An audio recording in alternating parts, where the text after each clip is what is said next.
السلام علیکم ورحمۃ اللہ وبرکاتہ۔ حدیث نمبر 31۔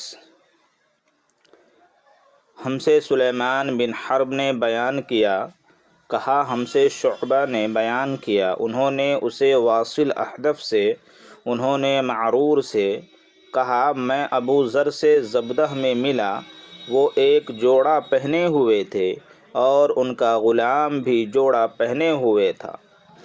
میں نے اس کا سبب دریافت کیا تو وہ کہنے لگے کہ میں نے ایک شخص یعنی غلام کو برا بھلا کہا تھا اور اس کی ماں کی غیرت دلائی یعنی گالی دی، تو رسول اللہ صلی اللہ علیہ وسلم نے یہ معلوم کر کے مجھ سے فرمایا، اے ابو ذر، تو نے اسے ماں کے نام سے غیرت دلائی، بے شک تجھ میں ابھی کچھ زمانہ جاہلیت کا اثر باقی ہے۔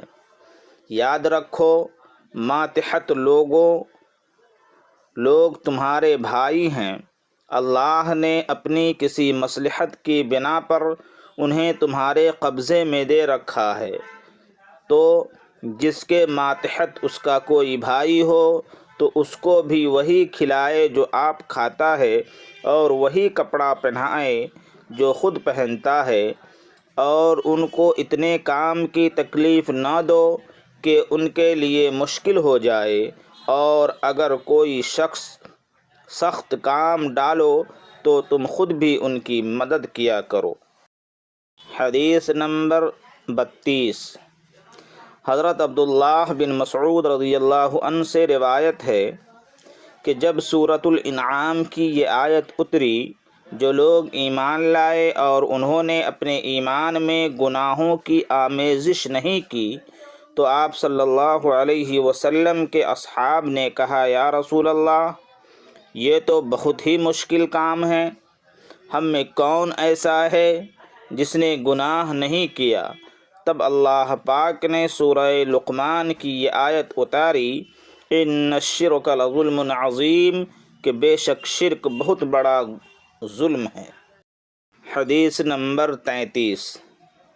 حضرت ابو ہریرہ رضی اللہ عنہ سے روایت ہے کہ رسول اللہ صلی اللہ علیہ وسلم سے وہ نقل کرتے ہیں کہ آپ صلی اللہ علیہ وسلم نے فرمایا، منافق کی علامتیں 3 ہیں۔ نمبر 1، جب بات کرے تو جھوٹ بولے۔ نمبر 2، جب وعدہ کرے تو اس کے خلاف کرے۔ اور نمبر 3، جب اس کو امین بنایا جائے تو وہ خیانت کرے۔ حدیث نمبر 34۔ حضرت عبداللہ بن عمر رضی اللہ عنہ سے روایت ہے کہ رسول اللہ صلی اللہ علیہ وسلم نے فرمایا کہ 4 عادتیں جس کسی میں ہوں تو وہ خالص منافق ہے، اور جس کسی میں ان 4 میں سے ایک عادت ہو تو وہ بھی نفاق ہی ہے جب تک اسے نہ چھوڑ دے۔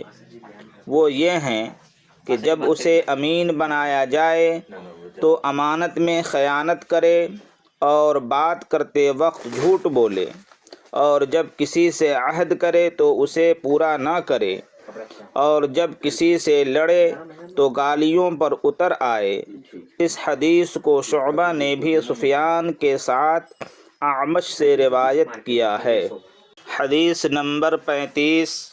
حضرت ابو ہریرہ رضی اللہ عنہ سے روایت ہے کہ رسول اللہ صلی اللہ علیہ وسلم نے فرمایا، جو شخص شب قدر ایمان کے ساتھ محض ثواب آخرت کے لیے ذکر و عبادت میں گزارے، اس کے گزشتہ گناہ بخش دیے جاتے ہیں۔ حدیث نمبر 36۔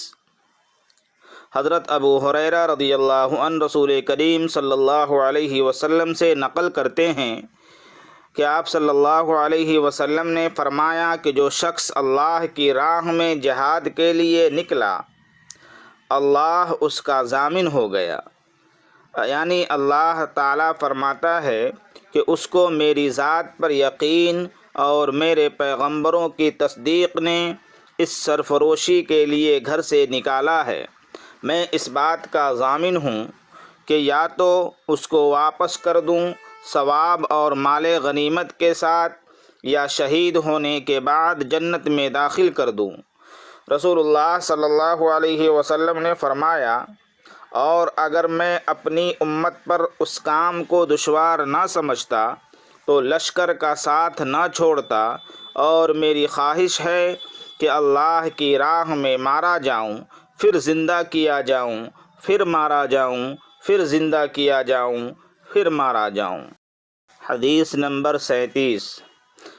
حضرت ابو ہریرہ رضی اللہ عنہ سے روایت ہے کہ نبی کریم صلی اللہ علیہ وسلم نے فرمایا کہ جو کوئی رمضان میں راتوں کو ایمان رکھ کر اور ثواب کے لیے عبادت کرے تو اس کے اگلے گناہ بخش دیے جاتے ہیں۔ حدیث نمبر 38۔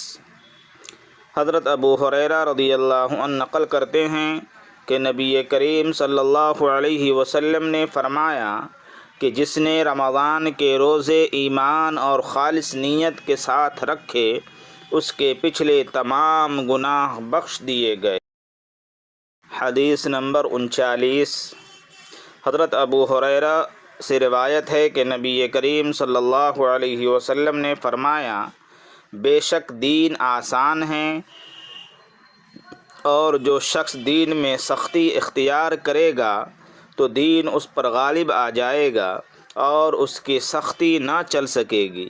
پس اس لیے اپنے عمل میں پختگی اختیار کرو اور جہاں تک ممکن ہو میانہ روی برتو اور خوش ہو جاؤ کہ اس طرز عمل سے تم کو دارین کے فوائد حاصل ہوں گے، اور صبح اور دوپہر اور شام اور کسی قدر رات میں عبادت سے مدد حاصل کرو، یعنی نماز 5 وقتہ بھی مراد ہو سکتی ہے کہ پابندی سے ادا کیا۔